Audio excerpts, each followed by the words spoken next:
कैसे हो दोस्तों। मैं Shubhankar Pandey, achieve target with Shubhankar channel में आपका स्वागत है।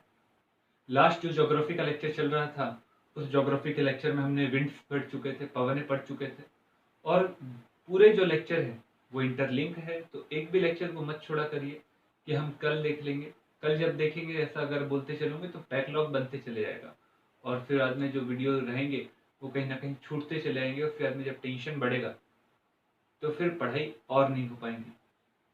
तो भैया पूरे वीडियो आप देखिए, लगातार देखिए, तो उसके कारण आपके सब्जेक्ट भी अपने आप धीरे धीरे समाप्त होते चलेंगे। तो हमने लास्ट लेक्चर में हमने देखा था पवन, और पवन का संबंध कहीं ना कहीं किससे था बेटा? तापमान से और दाब से। क्योंकि तापमान जहां पर कम होगा वहां पर दाब अधिक होगा और वहां पर हाई प्रेशर बनेगा, और जहां तापमान ज्यादा होगा वहां पर लो प्रेशर बनेगा और पवनें वहां तक की जाएंगी। तो भैया हमने इन चीजों को ध्यान में रखा और इन चीजों को ध्यान में रखकर पवनों को पढ़ा। पवनें कितने प्रकार की है, बहुत सारे बच्चों ने आंसर भी दिए पर बहुत सारे बच्चों ने आंसर नहीं दिए। चलो कोई बात नहीं, आगे वो पढ़ेंगे और फिर जब बढ़ेंगे तो समझ में आएगा कि भैया आंसर देना भी जरूरी, क्योंकि उससे वीडियो की उपयोगिता समझ में आती है कि भैया बच्चा पढ़ रहा है कि नहीं। तो आप लोग कमेंट जरूर करा करिए, उससे फायदा ये होता है कि आप लोग कॉन्सेंट्रेटली पढ़ते हो। तो जब कॉन्सेंट्रेटली पढ़ते हो तो कहीं ना कहीं उपयोगिता बढ़ जाती है, प्रोडक्टिविटी बढ़ जाती है। तो भैया ये समझ के चलो कि हम वीडियो देख रहे हैं तो सब्जेक्ट को खत्म ही कर रहे हैं, क्योंकि मैं पूरे टॉपिक को लेकर चल रहा हूँ, एक भी टॉपिक छोड़ नहीं रहा हूँ।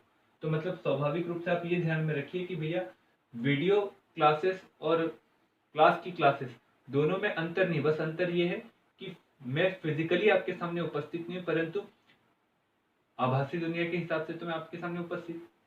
तो आप उस बात को ध्यान में रखिए और पूरी क्लासेस सुनिए। तो हम जो नया टॉपिक है, तापमान हमने देखा, दाब हमने देखा, और दाब के आधार पर क्या बनती है? पवन। और पवन चलती है तो हमारे यहाँ पर वर्षण भी होता है। वर्षण यानी वर्षा। हमें वर्षा देखना है कि भैया वर्षा कैसी होती है। तो वर्षा क्या है, यानी परिभाषा। वर्षा क्या है, वर्षा के प्रकार। आप ये प्रकार जरूर अच्छे से समझ के चलिएगा। और उसी के बाद में वर्षा का वितरण मंडलीय किस प्रकार से होती है, इसके बारे में पूछा गया। वर्षा क्या है, तो भैया वर्षा कहां पर होंगी, क्या होंगी, ये सब बातें आती है। तो वर्षा क्या है, सामान्य सी अगर परिभाषा बोले, वर्षा का संबंध जल चक्र से है। किससे चक्र से? जल चक्र से, जिसमें पानी की बूंदें गुरुत्वाकर्षण बल के कारण पृथ्वी पर आती है। पानी की बूंदें गुरुत्वाकर्षण बल के कारण पृथ्वी पर आती है। इस प्रक्रिया को ही क्या कहता है? वर्षण कहा जाता है। क्या कहा जाता है? वर्षण कहा जाता है।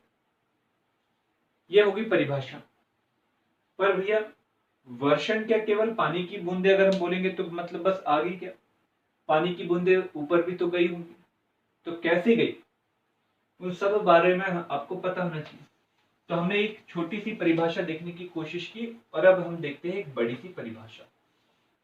वर्षण क्या है, उसके बाद प्रकार देखेंगे, उसके बाद वर्णन देखेंगे। आज के लेक्चर में हम इन बातों को कंप्लीट करने की कोशिश करेंगे। वर्षण क्या है, तो वर्षण जब, लिखते चलिएगा, जब जल का तापमान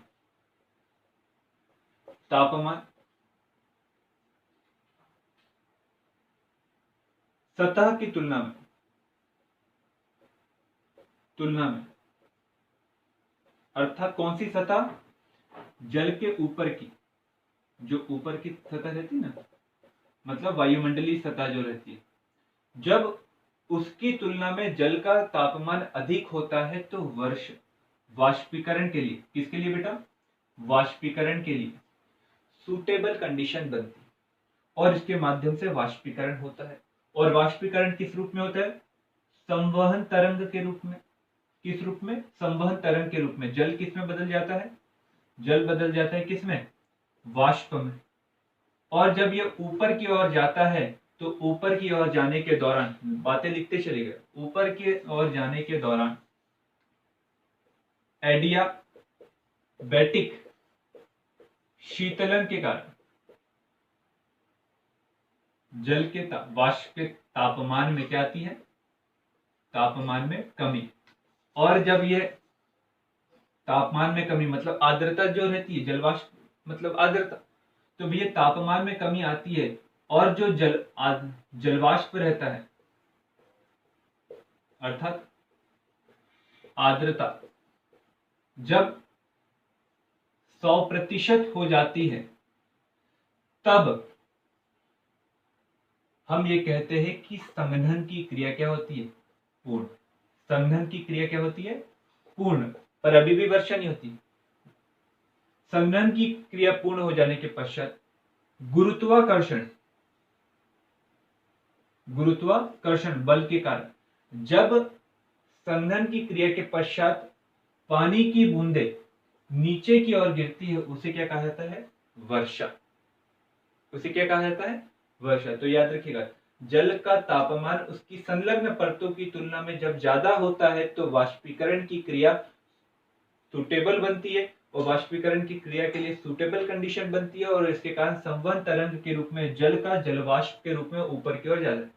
जब ऊपर की ओर जाता है तो एडियाबैटिक शीतलन होता है, तापमान में कमी आती है। तापमान में कमी होने के कारण जो आर्द्रता है उसमें लगातार वृद्धि होती है और आर्द्रता में वृद्धि होने के कारण हमें जब 100% संघनन की क्रिया हो जाती है तो उस समय में गुरुत्वाकर्षण बल के कारण जब पानी की बूंदे नीचे की ओर आती है, इस प्रक्रिया को कहा जाता है वर्षा। आया समझ में आपको? वर्षा की परिभाषा वैसे ये बनती है, वर्षा का वर्णन ये बनता है। तो आपने ये बातों को अगर समझ चुके होंगे तो हम ये देखते हैं कि भैया वर्षा कितने प्रकार की होती है।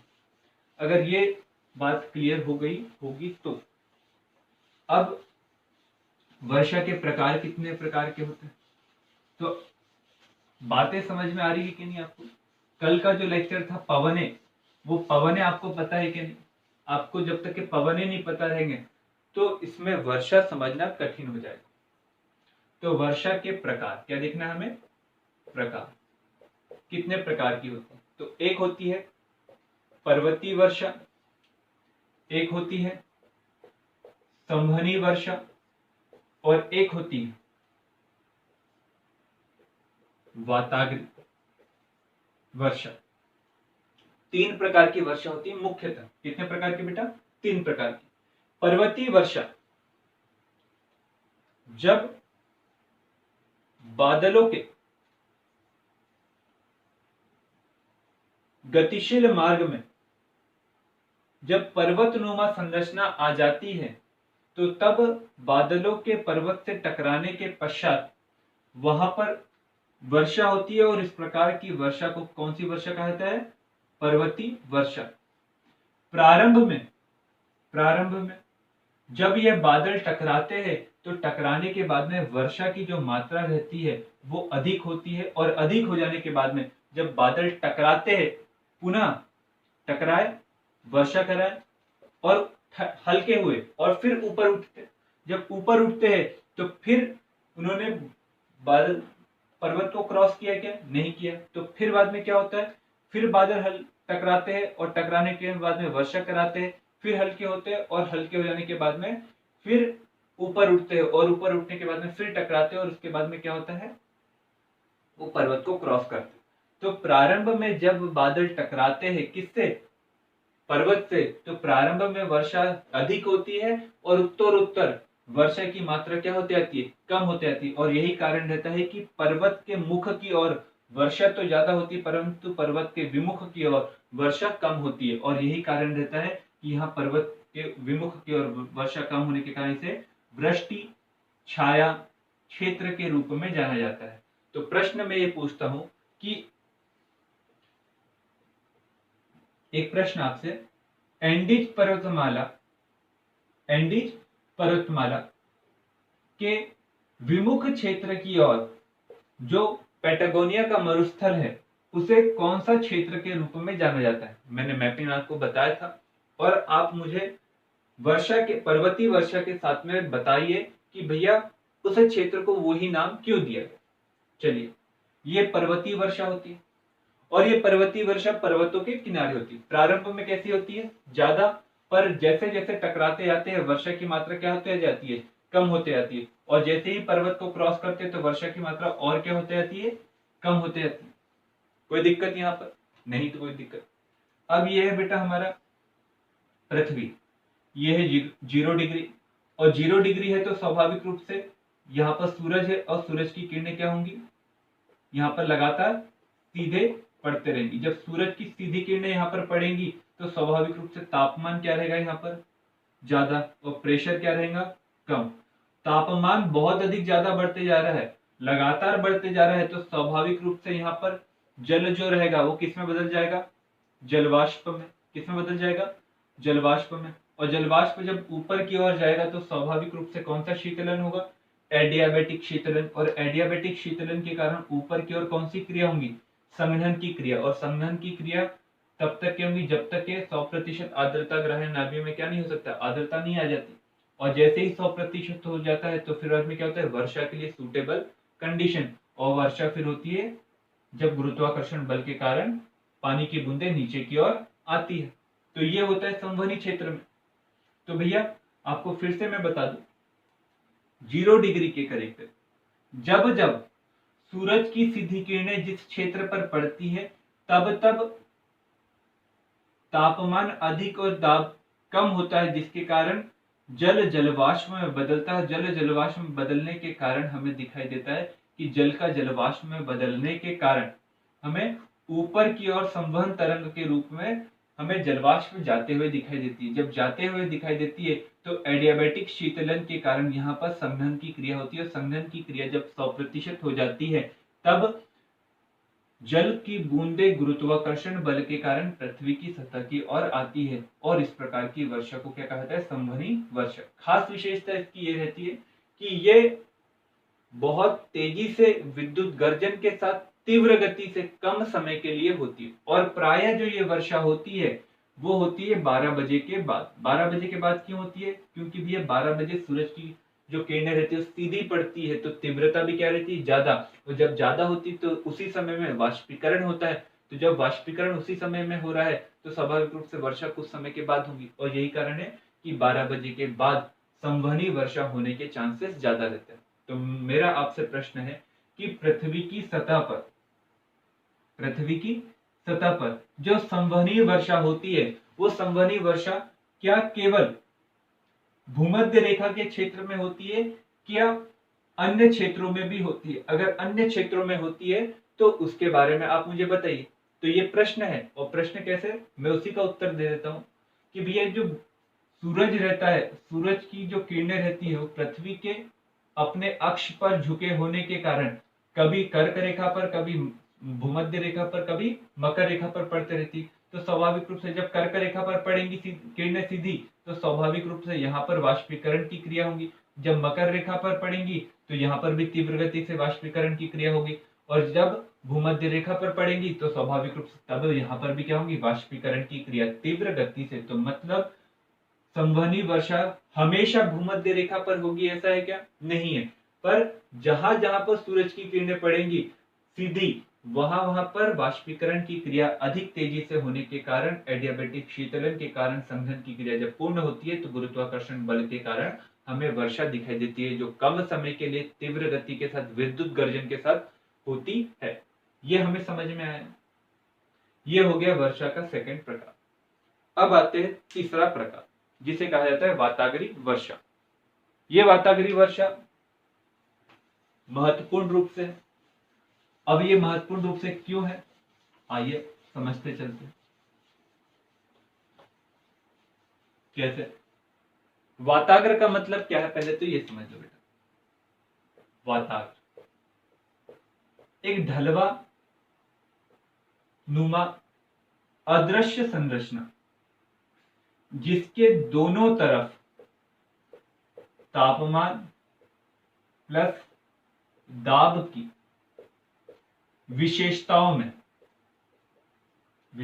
में अंतर होता है। क्या होता है? अंतर होता है। उस प्रकार की ढलवा नुमा संरचना को क्या कहा जाता है? वाताग्र कहा जाता है। इस वाताग्र पर जब वर्षा होती है तो उससे कहा जाता है वाताग्री वर्षा। अब ये वाताग्री वर्षा क्यों होती है? थोड़ा सा कंसेप्ट समझने लायक है। क्यों होती है? ये हमारी पृथ्वी है, मैंने ये गोला बनाया, ये मैंने क्या लिखी? भूमध्य रेखा। और भूमध्य रेखा के बाद में मैंने एक और क्षेत्र बनाया, ये दूसरा क्षेत्र बनाया। ये मैंने लिखा उपोष्ण कटिबंधीय क्षेत्र, जहां से व्यापारिक पवनें चलती है नीचे की ओर, और यहीं से ऊपर की ओर चलती कौन सी पवनें? कौन सी पवनें? पछुआ पवनें। और ये लिखा मैंने उप ध्रुवीय क्षेत्र। और ऊपर से कौन सी चलती है हवा? वो कौन सी रहती है? ध्रुवीय पवनें। ठीक है। नीचे वाली कौन सी पवनें चलती है? व्यापारिक। सही कह रहे हैं। और ये कौन सी पवनें हैं? पछुआ पवन। तो मुझे बताइए, पछुआ पवनें चल रही है कौन सी दिशा में बेटा? ये मैंने दिशा बनाई। तो पछुआ पवनें चल रही है दक्षिण पश्चिम से लेकर उत्तर पूर्व की ओर। ये कौन सी पवनें चल रही है? पछुआ पवनें। और ध्रुवीय पवनें कहां चल रही है? उत्तर पूर्व से लेकर दक्षिण पश्चिम की ओर चल रही है। तो मुझे बताइए कौन सी पवनें ज्यादा गर्म है? पछुआ पवनें की ध्रुवीय पवनें? कौन सी पवनें गर्म है? ध्रुवीय की पछुआ पवनें गर्म है। तो पछुआ पवनें गर्म है तो इसका दाब क्या है? कम। ध्रुवीय पवनें कैसी है? ठंडी। तो स्वाभाविक रूप से तापमान क्या है? कम, और दाब क्या है? ज्यादा। तो मतलब ये दोनों जहां पर मिलती है वहां पर जब वर्षा होती है तो उसे कौन सी वर्षा कहा जाता है? वाताग्री वर्षा। कौन सी वर्षा कहा जाता है? वाताग्री वर्षा। ये वाताग्री वर्षा प्राय पछुआ पवनें और ध्रुवीय पवनें के मिश्रण से बने हुए वाताग्र पर होती है, और हमेशा ये वर्षा पछुआ पवनों के माध्यम से पश्चिम से पूर्व की ओर होते हुए जाती है। पश्चिम से पूर्व की ओर, दक्षिण पश्चिम से उत्तर पूर्व की ओर लगातार वर्षा होते हुए जाती है, जिसके कारण उत्तर पश्चिम दक्षिण पश्चिम से लेकर उत्तर पूर्व की ओर वर्षा होने के कारण जब यह वर्षा लगातार होती रहती है तो प्रारंभ में वर्षा की मात्रा ज्यादा रहती है, और आगे बढ़ते बढ़ते वर्षा की मात्रा क्या हो जाती है? कम हो जाती है। ये सेंटेंस मेरा जरूर याद रखिएगा। ये सेंटेंस अगर आपने ध्यान में रखा तो आपको भारत में होने वाली वर्षा के बारे में भी अच्छा सा समझ में आएगा। तो ये जब वाताग्री वर्षा होती है, कब होती है? दो विभिन्न प्रकृति की पवनों के मिलने पर तो ये वर्षा होती है। ये वर्षा का भी एक चक्र होता है। क्या होता है? एक चक्र होता है जिसे वाताग्र का जनन चक्र कहा जाता है। तो क्या होता है? सबसे पहले ऊपर से पवनें आती है जिसे ध्रुवीय पवनें कहते हैं, और नीचे से पवनें आती है जिसे कहा जाता है पछुआ पवन। ये दोनों पवनें मिलती नहीं है तो वाताग्र का निर्माण होता है। क्या होता है? वाताग्र का निर्माण होता है। तो इस समय में दोनों पवनें एक दूसरे के क्षेत्र में प्रवेश नहीं करती, और प्रवेश नहीं करने के कारण इस समय में जो वाताग्र का निर्माण होता है उसे कहा जाता है स्थिर वाताग्र। क्या कहा जाता है? स्थिर वाताग्र। पर जैसे ही आपको सबको पता जो गर्म हवा है वो धीरे धीरे ऊपर की ओर उठती है क्योंकि वो हल्की रहती है, और जो ठंडी हवा रहती है वो भारी रहती है तो जल्दी जल्दी नीचे की ओर आती है। तो जब ये गर्म हवा, पछुआ पवनें कैसी है? गर्म है, और ये कैसी है? अभी ठंडी है। तो भैया जैसे ही पछुआ पवनें या गर्म हवा ऊपर की ओर आती है तो ऊपर की ओर आने के बाद में हमें दिखाई देता है कि वाताग्र में धीरे धीरे धीरे किसका प्रवेश हो गया? गर्म हवा का। अब गर्म हवा का प्रवेश हो गया तो इस समय में ठंडी हवा का नीचे की ओर क्या हुआ? पलायन हुआ। तो ये धीरे धीरे ऊपर की ओर जा रहा है, तो स्वाभाविक रूप से धीरे धीरे जाने के कारण वर्षा भी कैसे होगी? वाताग्र पर धीरे धीरे। तो इस समय में कौन किसके क्षेत्र में प्रवेश कर रहा है? गर्म हवा प्रवेश करिए किस क्षेत्र, किसके क्षेत्र में? ठंडी क्षेत्र में। तो इस समय में जो वाताग्र बनेगा वो वाताग्र का नाम रहेगा स्थिर वाताग्र। कौन सा नाम रहेगा? स्थिर वाताग्र। पर अब ये पवन ऊपर की ओर जा रही है, पर कैसे जा रही है? धीरे धीरे। परंतु गर्म ठंडी हवा जो है वो जल्दी से कहाँ आ रही है?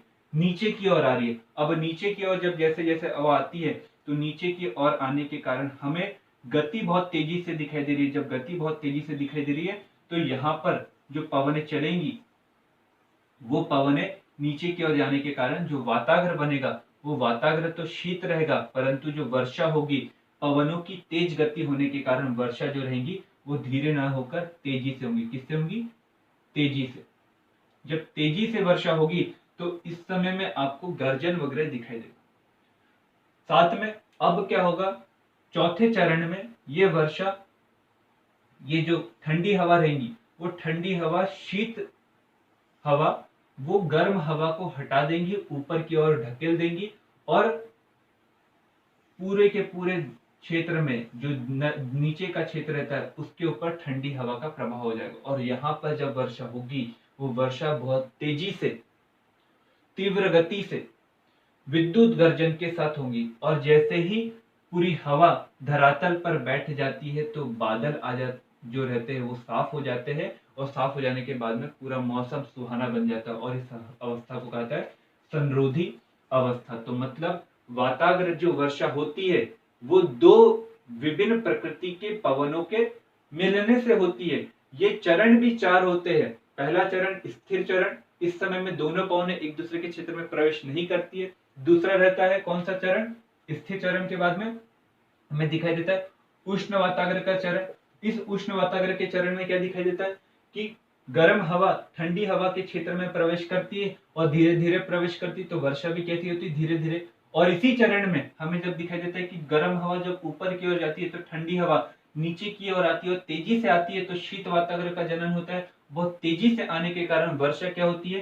तेजी के साथ होती है। और जब गर्म हवा को जब ठंडी हवा ऊपर की ओर ढकेल देती है तो उस समय में सतह के पास में ठंडी हवा का प्रभाव बढ़ने लगता है और इस अवस्था को कहते हैं संरोधी अवस्था। और यहाँ पर जो वर्षा होती है बहुत तेजी के साथ, विद्युत गर्जन के साथ, और जैसे ही पूरी की पूरी हवा जब बैठ जाती है सतह के पास में, धरातल के पास में, तो उस समय में हाई प्रेशर बनने के कारण मौसम सुहाना हो जाता है और इस प्रकार से वर्षा हो जाती है समाप्त। ये है वाताग्री वर्षा का चरण। तो आप थोड़ा सा डायग्राम बना लीजिएगा और डायग्राम जब आपको बन गया तो हम प्रकार देख चुके हैं। कल का जो लेक्चर रहेगा, नेक्स्ट जो लेक्चर रहेगा, हम उसमें मंडलीय वितरण को भी देखते चलेंगे और एक प्रमुख टॉपिक देखेंगे जेट स्ट्रीम। जरूर देखिएगा जेट स्ट्रीम क्या होता है, समझने की कोशिश करिएगा। भारत में क्यों महत्वपूर्ण है हम उसको भी बताने की कोशिश करेंगे और उसका हमारे ऋतु पर किस प्रकार से परिवर्तन प्रभाव पड़ता है उसको भी हम जानने की कोशिश करेंगे। तो मुझे आप पर्वतीय वर्षा के बारे में, वाताग्री वर्षा के बारे में और संवहनी वर्षा के बारे में आप कमेंट बॉक्स में जरूर लिखिएगा कि इसका प्रश्न ये कैसे कैसे होती है। तो इसी के साथ इस लेक्चर को समाप्त करते हैं। वीडियो को जरूर शेयर करिए, लाइक करिए और सब्सक्राइब जरूर करिए चैनल को। Thank you.